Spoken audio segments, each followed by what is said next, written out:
There are elections that come and go. Some elections are, important. Some are not. But this one, this one really mattered. And I just want to say thank you for making it happen. Thank you. Katha, happy Friday. Oh, happy Friday to you too, Claire. Well, I've just been tracking the Pete Hegseth nomination. They are still debating that. And we're going to get to that in the news roundup in a minute. But I want to start with our favorite event of the year, the March for Life. Oh, that's today, isn't it? That's today, which is also the anniversary of Roe v. Wade, which we would celebrate, except we don't have Roe v. Wade anymore. But the GOP is celebrating. The Senate majority failed to achieve cloture for, now get this, the Born Alive Abortion Survivors Protection Act, which was passed by the House in 2023.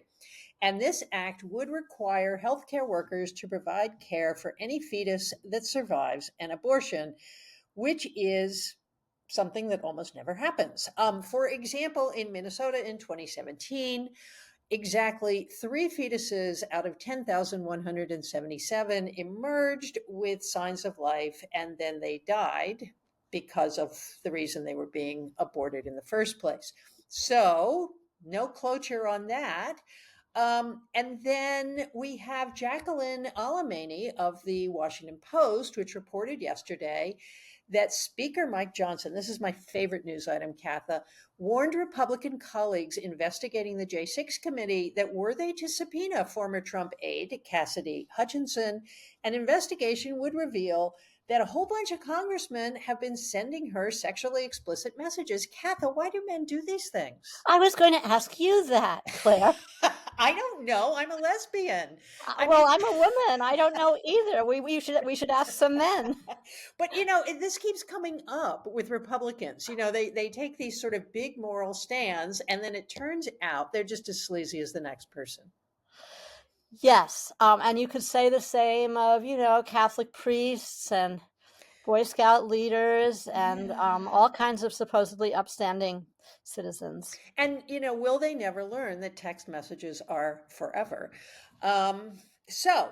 Pete Hegseth, another Boy Scout that the Trump administration has nominated, they are debating his nomination for Secretary of Defense right now in the Senate, and we should have some kind of outcome by the end of the day, despite a new affidavit that has been filed offering evidence that Pete Hegseth abused his second wife, and new evidence from that ex-wife about his alcohol use. Any thoughts on Pete Hegseth? Well, I guess my main thought is, terrible as these things all are, and disabling his nomination at a normal time in history, I'm more worried about our military being led by someone with so little relevant experience. I mean, they might as well just ask someone on the street to run it. That's true of many of these agencies and departments now. But I just think, you can sort of understand it when it's something like, HHS being run by a vaccine denying crazy person in the form of RFK Jr. But we're supposed to care, the Trump administration, they're supposed to care about the military. They're supposed to care about making America strong and all that. And you're thinking, now, how could they think that this Fox News person is the ideal candidate for that? I do not understand that. It's very interesting, and I kind of wonder whether what they want from this nomination is really an empty suit, a figurehead, while everybody under him really does the work and flies below the radar of journalists. Yes, I wonder that about a lot of them, like Tulsi Gabbard. I mean, a lot of these supremely unqualified people, they're just there they're placeholders for the people doing the real work. Yeah. That could well be. Yeah, I think you're right. And since we are reviewing the news of the incompetent in review. Let's get to Vivek Ramaswamy, who seems to be leaving DOGE, which is the Department of what? I can't never remember. Do you remember what DOGE Um, stands for? Government excess. Department of Government Efficiency. That's Okay. it. Okay, DOGE. Anyway, Vivek is leaving. And it was unclear for a little while why Vivek was leaving. And what he's saying is that he wants to become governor of Ohio. Except the weird thing is that election doesn't happen for 2 years.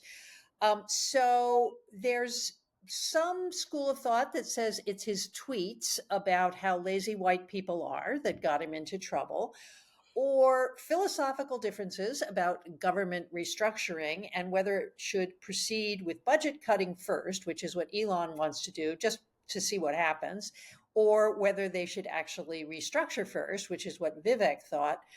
But Ken Thomas and John McCormick at the Wall Street Journal report that Elon and the Trumpettes assigned to DOGE actually just hated Vivek. I mean, that was the problem. That they were annoyed with his constant outspokenness on virtually any topic. We know men like that. Um, and the other news about Doge is that it's been renamed the United States Doge Service, and that it will report to Trump Chief of Staff Susie Wiles. Thoughts, Katha? Well, it sounds like they're sort of trying to massage it away, doesn't it? Yeah. By folding it into someone who reports directly to Trump, and who I don't know. It's all so far beyond me, and so much is happening so fast that when I did my review of the news to prepare for this, I didn't even have this on my bingo card. Well, and now that we're here, let's just talk about Susie Wiles for 2 seconds. I just think she's a fascinating character. What do you think of her? I know nothing about her, as I said. Okay. Well, Susie Wiles is a Florida operative. She's actually the daughter of a football star and broadcaster named Pat Summerall. And she was sort of came up the ladder of political consulting. She worked for Ron DeSantis. Then they had a huge falling out, and Ron DeSantis sort of blackballed her everywhere.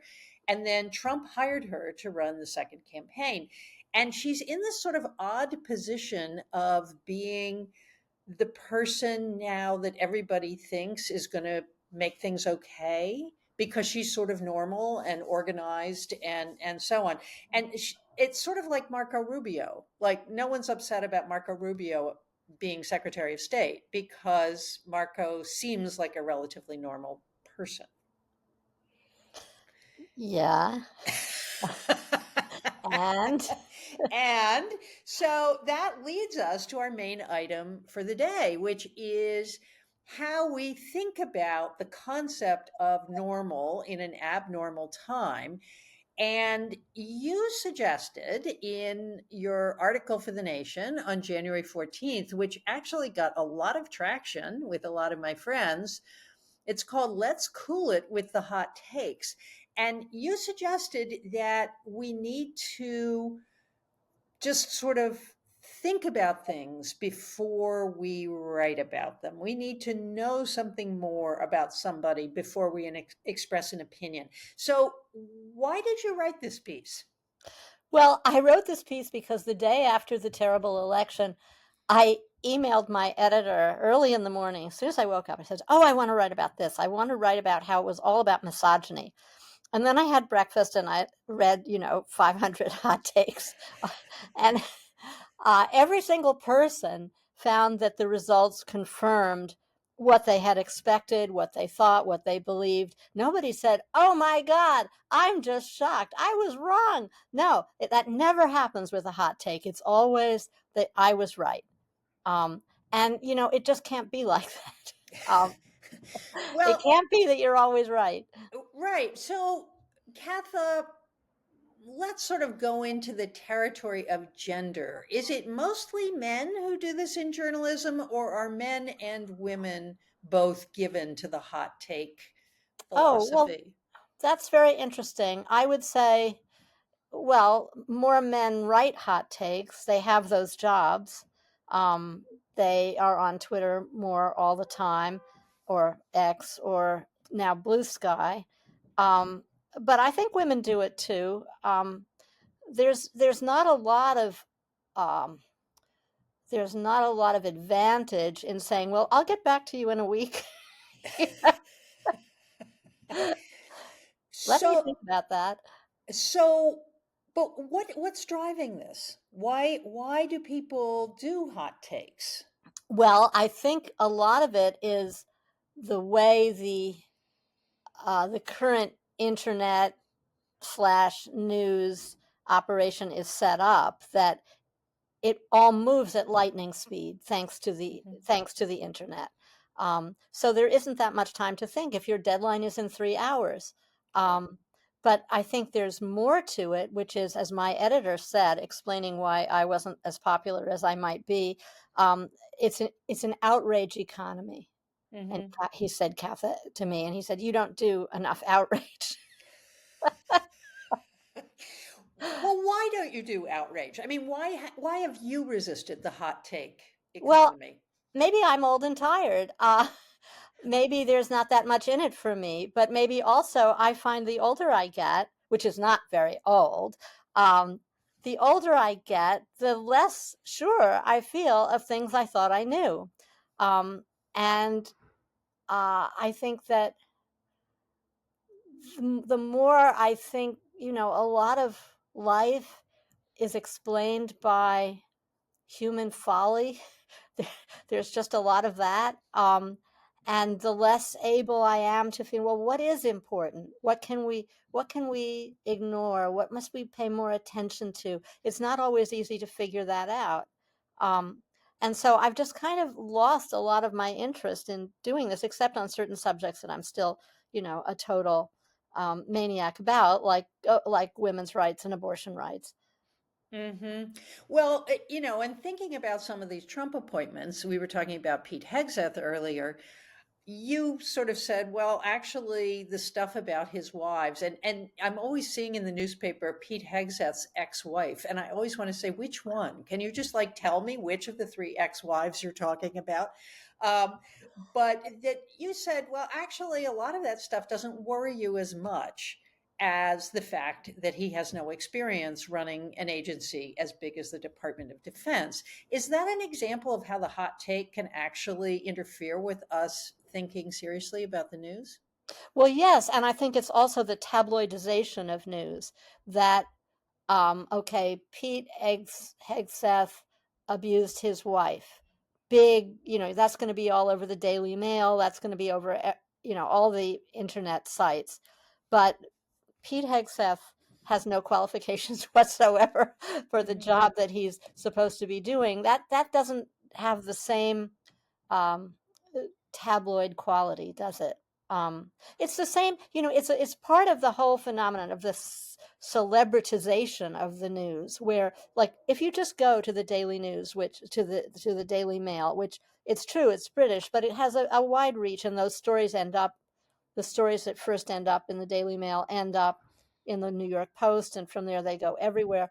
Um, and every other story is about celebrities, and it's about they're getting a divorce, they're accusing each other of terrible crimes, they're having a custody battle, uh, and who they are. Half the people that they talk about, I've never even heard of, because I don't, follow recent celebrity news. Um, but it's all about a subset of celebrities. They're just like you and me. In other words, they live in completely dysfunctional lives. Right. And I think that the dysfunctional life of famous and powerful people is the subject of unending interest. Um, but it's not a very big story in the scheme of things, because if everybody's doing it, why is it interesting if one particular person does it?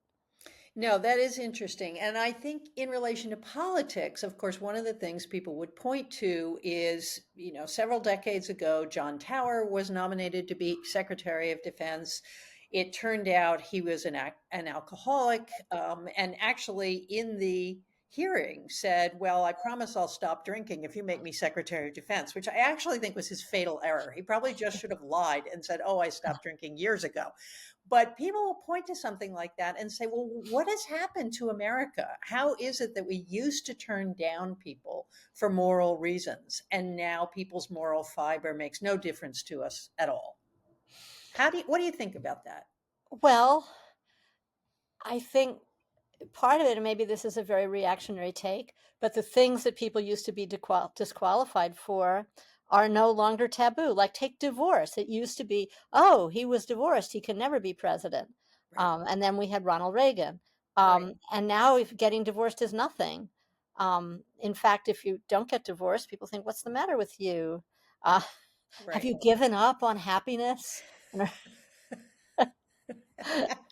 Well, yeah. And then I also think about when I was a kid, the supermarket tabloids were all about Ted Kennedy. And there was always some big picture of, Ted Kennedy leaving a nightclub and his wife, Joan, screaming at him, and, a big flashy headline.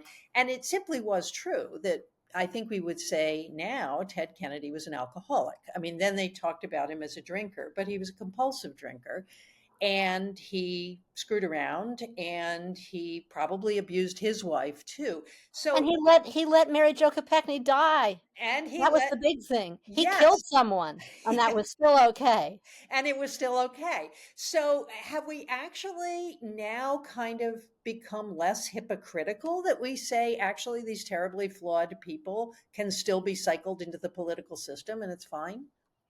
Well, they need a lot of things. They probably need to be a man. They need to have a base of support. So, I mean, Ted Kennedy was fantastically popular because he was a Kennedy, which was a big mistake on the part of the voters of Massachusetts to bow down to some royal family. It still makes me mad when I think about it. So don't get me started, Claire. Um, Okay, so let me summarize what the example that I brought up, which is by talking about Pete Hegseth's various moral flaws, which he's certainly not a man I would want in my family, that actually diverts us from a conversation about what the Secretary of Defense is supposed to do and what qualifies a person to actually have that job. Let's go on to something else. I've been interested in yesterday's article in the New York Times about Meta blocking information about abortion pills and other kinds of reproductive services. This has been going on for months. I mean, once I started to research the story, I started seeing stories as early as April or March. They've been off and on taking people's pages down, taking accounts down, then putting them back up and saying, oh, that was just a terrible mistake. But they're not blocking misinformation. For example, that the popular contraceptives, Ella, is an abortifacient, right? And, yes, you can take Ella, but then you have to take mifepristone afterwards to actually get the results you desire.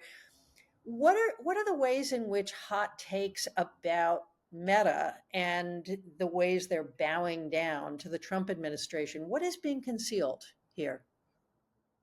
I'm not sure. Well, one thing that's being concealed is the complete capitulation of large portions of the economy to Trump.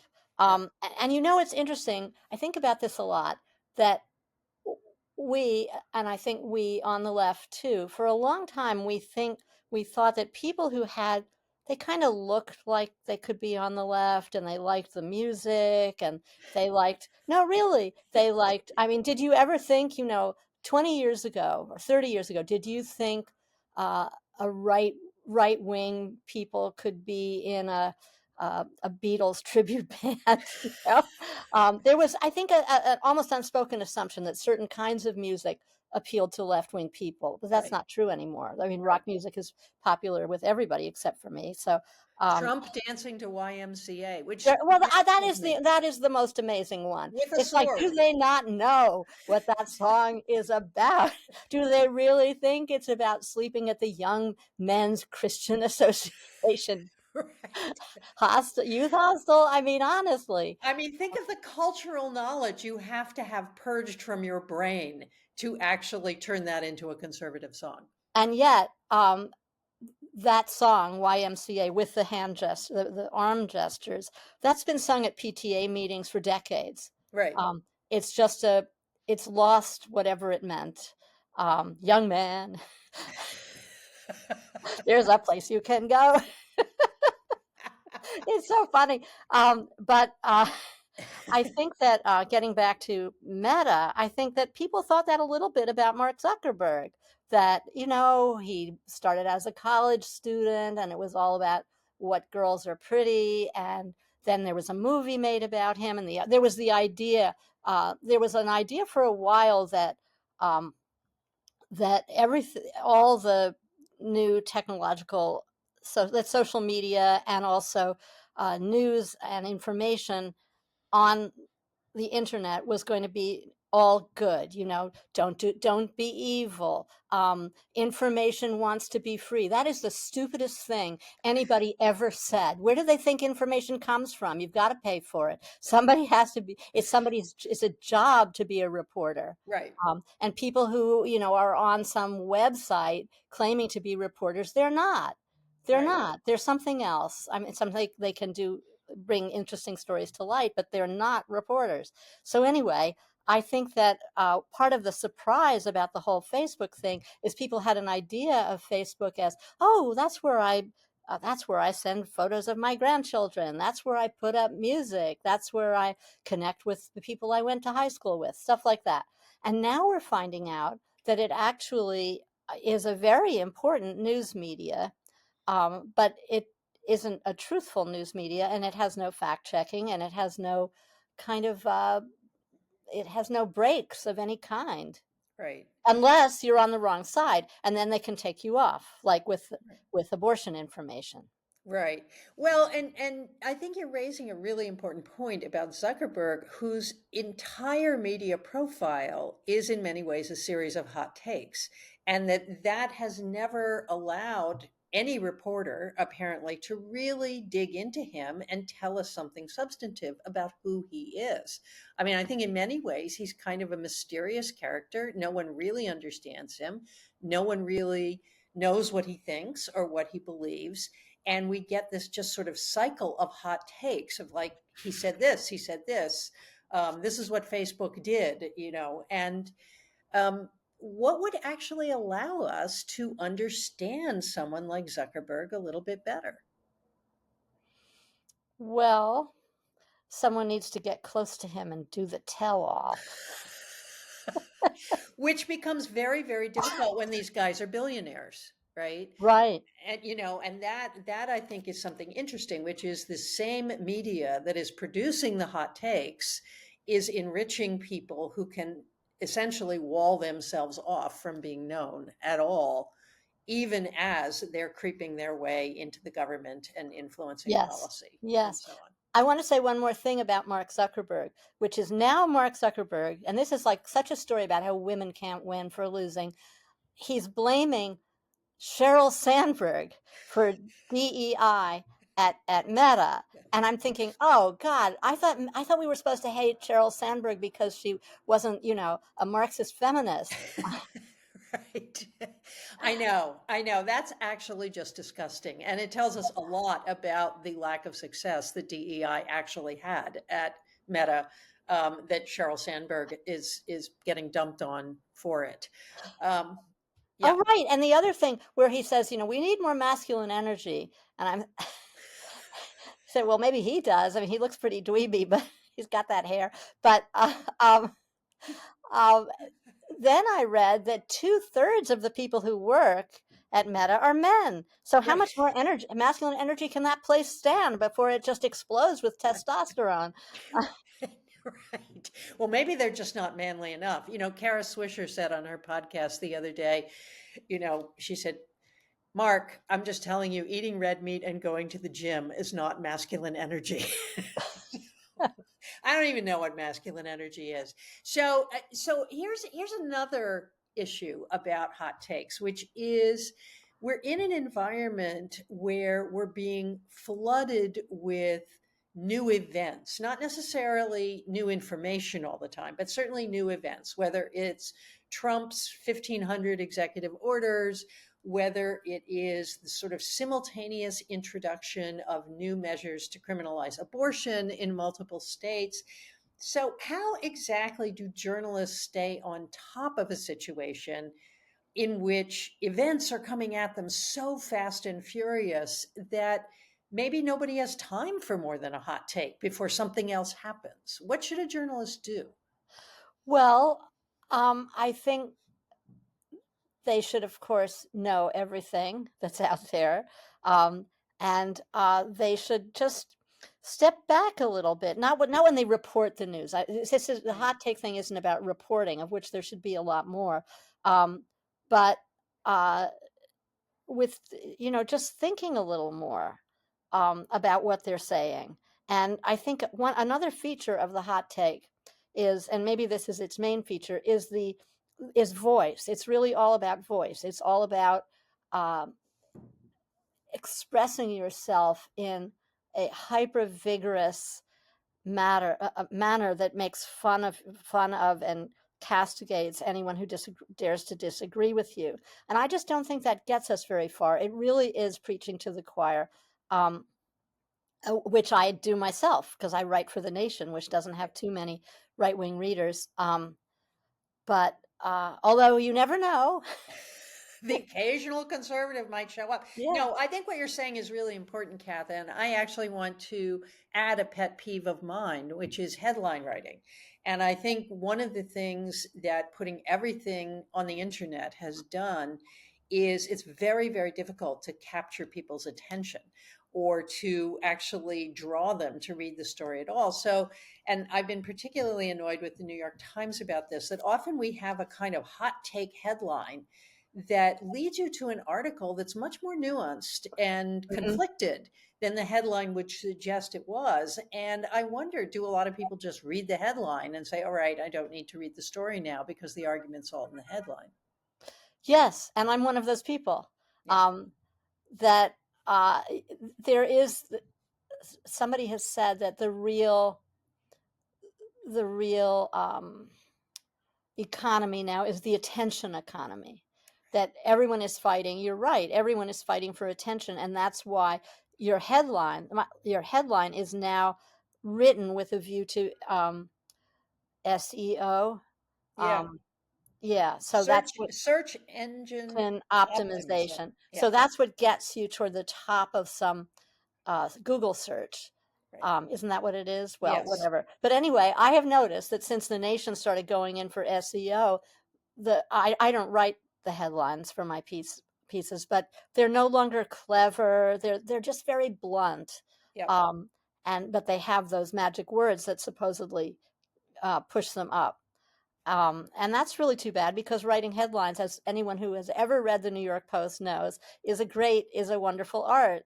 And we used to have a guy on staff. He was the literary editor, Art Winslow, and he was brilliant at writing these clever little headlines in no time at all. But that Yeah. was a long time ago, and Yeah. now it's just all very blunt and dreary. Yeah, and of course, we have the New York tabloids, famous headlines like "headless body and topless bar," which should fly on the internet, but it wouldn't anymore with SEO because headless body is really not a search term. Um, so, Katha, I want to switch to our final segment, which is what we want to go viral this week. And do you want to start, or should I start? Well, I think a story that is soon going to be forgotten is the story about what's happening with the health agencies. Trump is doing a lot of things. I mean, issuing these millions of executive orders, and it's a blizzard and it's very confusing, but a really important one that will actually affect the lives of millions of people Yeah. is the suspending of many of the operations of NIH and other health agencies. I have a friend who is on one of these advisory panels that was supposed to meet like sometime a couple of days ago, and the afternoon before at 4 o'clock, she gets an email saying, well, it's all been canceled. Right. This is her panel is in charge of distributing millions of dollars of funds.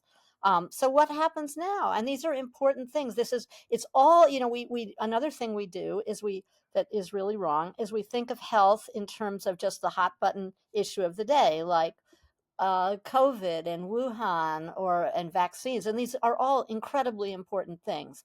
I'm not saying that they're not, but a lot of what a health agency does is about things that are not headliney.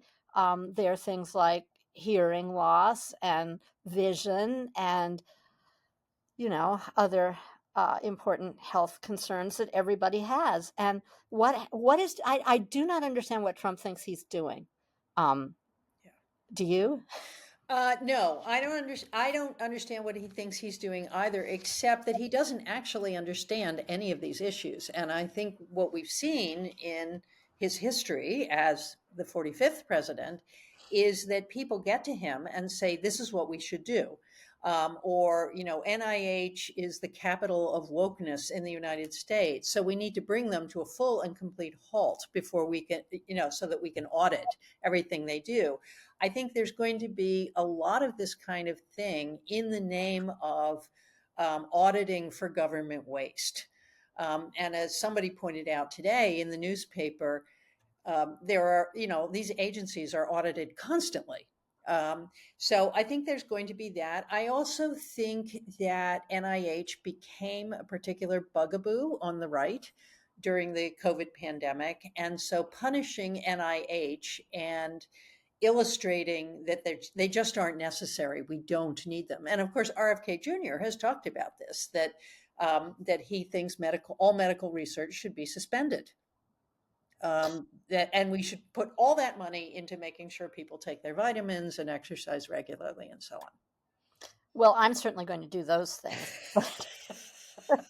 Yeah, but you're right. It's horrible, and I want to sort of underline that that once you start messing around with the health system, yes, long-term research disrupted can be long-term research derailed forever. I mean, you actually stop a study for a period of time, and your data can become completely useless. Another thing, if I can have a second go, Yeah. is that these pardons. I mean, it's just incredible. Pardoning Enrique Tarrio, the former Proud Boy leader, Stuart Rhodes, the Oath Keeper. But my favorite pardonee, is the QAnon shaman, Yes. Jacob Chunsley, or whatever his name is. I mean, really, the first thing he does is he tweets, "Now I am going to buy some mother ... guns, 3 exclamation points." I mean, how is that a good thing? It is not a good thing. The only thing I can say to QAnon shaman is if he still lives in Brooklyn, it is illegal in the 5 boroughs to own a gun without without having a permit. And it's very difficult to get a permit in New York City still. No, it is not a good thing. None of this is a good thing. And I'm sort of resting in the satisfaction that at least they were in jail for a few years. And that was a good thing. And they were treated very badly and they had shitty food. And, being in jail is not fun under any circumstances, but you're right. None of them should have been let out. It's a scandal. And the one I like is the woman who said she was refusing the pardon because Right. she realized that she had been completely misled and it was a terrible thing to do and she doesn't deserve to be pardoned for it. I thought she was a class act. Very. But it's true they were in jail for a couple of years, but I think there's a thing where if you're in jail and then you're pardoned and you get out, you're madder than ever. And they are. Yeah. They are. They're saying, I'm going right back to where I was before, and we need to investigate everything. And I think there aren't very many of them who just say, well, thank God, I'm going home. Yes. There is a part of me, Katha, that hopes that all of these people continue to live in the past. That they continue to nurture their grievances, that they continue to ruminate on their grievances, because perhaps if they do, they won't actually be able to do anything else.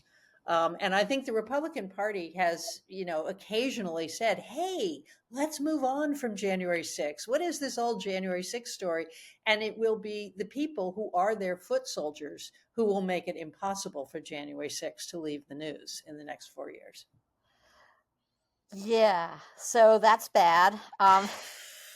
That's very bad. And I wanted to say, there's another thing that the hero of the week is this person whose name I can't pronounce, but Judge Cough something, who temporarily has blocked Trump's ban on birthright citizenship. Yes. And he said this great thing. He said, and this is a Reagan appointee. Frankly, I have difficulty understanding how a member of the bar would state unequivocally that this is a constitutional order. It just boggles the mind. And then he said, where were the lawyers when this decision was being made? Right. I think that's great. It's probably written by Alina Habba or something like that. Yes, and of course we will have one after another of these things for the next 2 years. I think a lot of these executive orders are going to be in litigation, while a number of good people are anxious and frightened and worried about them.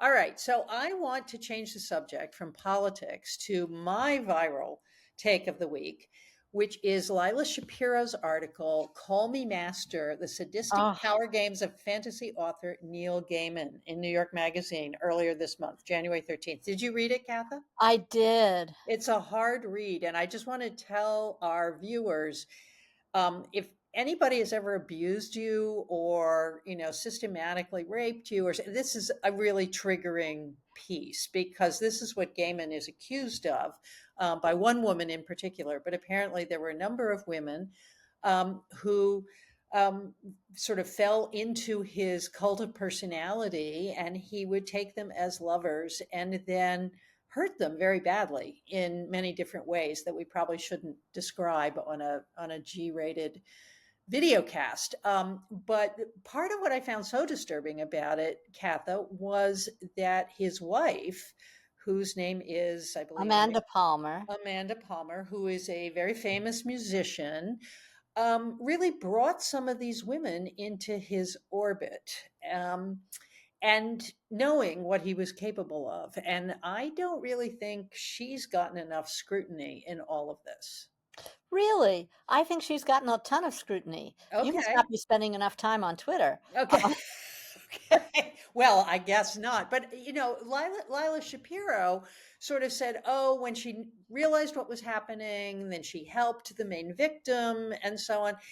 And I had another thought about this, which is one of the reasons I'd like it to go viral. This has sort of developed a debate about whether open relationships actually produce this kind of thing, whether abuse is actually inherent and the open relationship thing is just an excuse, which I have absolutely no opinion about that. But what seemed to be really important to me was class, that Palmer and Gaiman were extremely wealthy people, and that the women who fell into their orbit and stayed were very vulnerable, very poor.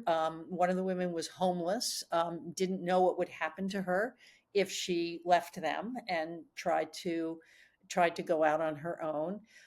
So I thought that a really important feature of this article was the power imbalance, and the ways in which Palmer and Gaiman took advantage of women who had very few choices in life.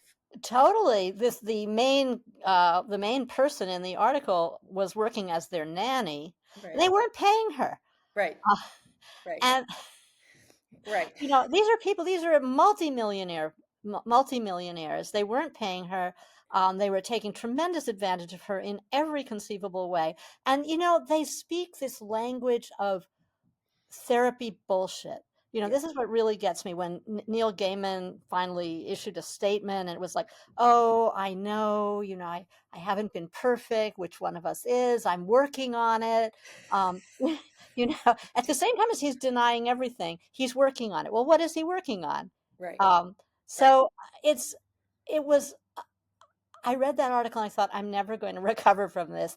What saves me in a way is that I read one book by Neil Gaiman, Coraline, which is a children's book, and I could not understand how this man became so famous for writing this perfectly ordinary piece of fantasy. Yeah. But apparently he isn't extremely famous. And you wonder, well, what is going to happen to their careers now? That a lot of people are canceled for a while and then they come back, or they move to a sort of slightly different arena Right. of audience, Right. and they're back, like Louis C.K., Right. who now is who, when I first became aware of him, my friends were all saying, "Oh, he's such a feminist. You have to watch his show." And now he's all bro, anti-feminist. But he's still famous. He's still getting bookings. He's still very rich and successful. And so you wonder what is going to happen to Neil and Amanda. And I hope it's nothing good. But it's that article just it makes you think how many other people are out there being abused by some celebrity, Right. or not. Maybe only the ones we hear about are celebrities, Right. but you don't have to be very celebrated to have this kind of sadistic power. Yeah. Yeah. And the only bright light in the story at all, I think, is the journalist herself, Lila Shapiro, who did a terrific reporting job on this. But she's also a great example of why anybody who wants to go into journalism should be a humanities major, because she does a really good job of weaving Gaiman's fictional work into the actual life he's had, including the probability that he was abused as a child as part of a Christian Scientologist community. It's not Um, Christian, it's just Scientology. oh, right. It Yeah, is? It's just yeah. Scientology? You're Okay, thinking of thank you. Christian Science, which is I something, am. I am. another Christian cult. scientists are actually kind of good people who don't go to the doctor. So, okay. So, Katha, on that note, thank you so much for meeting with us today. And I'll talk to you soon. This was so much fun, Claire. Thanks for having me.